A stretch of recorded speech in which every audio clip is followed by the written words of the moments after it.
Tak marah, sister? Macam mana tak marah? Macam mana tak rasa kehidupan ni memang susah? Masuk Islam ni memang susah. Saya dah sampai tahap tu. Tapi itulah kita kena belajar.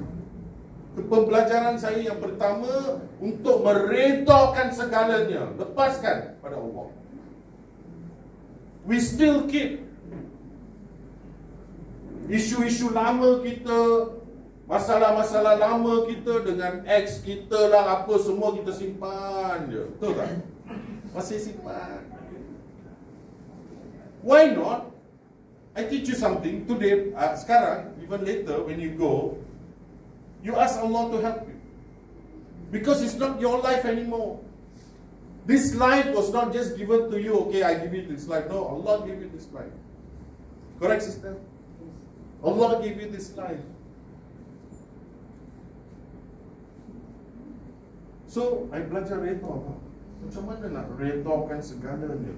Dah hilang segala, keluarga tak nak accept. Semua pun tak jadi. So, I belajar macam mana nak reda.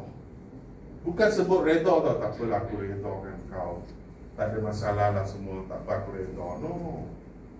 It's a process dalam hidup kita. Untuk melepaskan segalanya kepada, serahkan pada Allah. We don't have that today.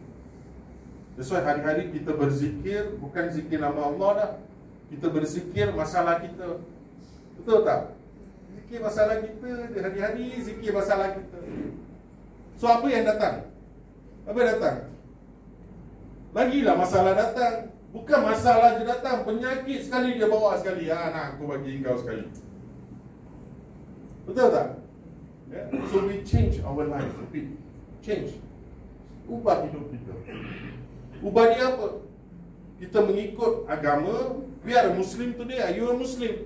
Then you should be submitting to Allah. Correct?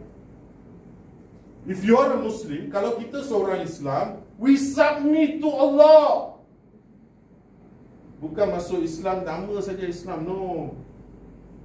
That's why hidup kita ni still ada juga yang belum ubah.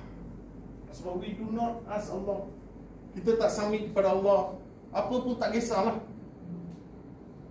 So I teach you something, sister. Today, balik nanti kalau boleh solat, atau later when you solat, okay, ask Allah. Ask Allah, Ya Allah, please help me. Because I remember dalam hidup saya, kalau saya tak minta pada Allah, saya rasa first year saya masuk Islam, I want to tell you, I'm like you also, sister. Tahun pertama, ibu saya, anak-anak saya dah pulaukan saya tau. Marah tau. Macam mana selama ni aku bagi kau makan, aku bagi rumah, aku bagi segalanya.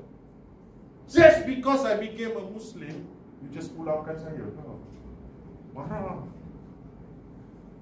Dan bertambah pula dengan semuanya hilang, marah lagi lah.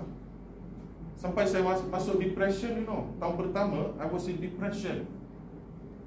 Hospital Sungai Buloh, kalau boleh cek saya punya ni ya, Hospital Sungai Buloh used to be my second house.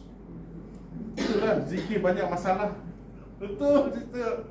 Zikir pasal masalah. Dan dapat sakit jantung. Betul. Sebab apa? Bila kita berfikir atau berzikir atau mengingat sentiasa pasal masalah, masalah tu takkan bertambah.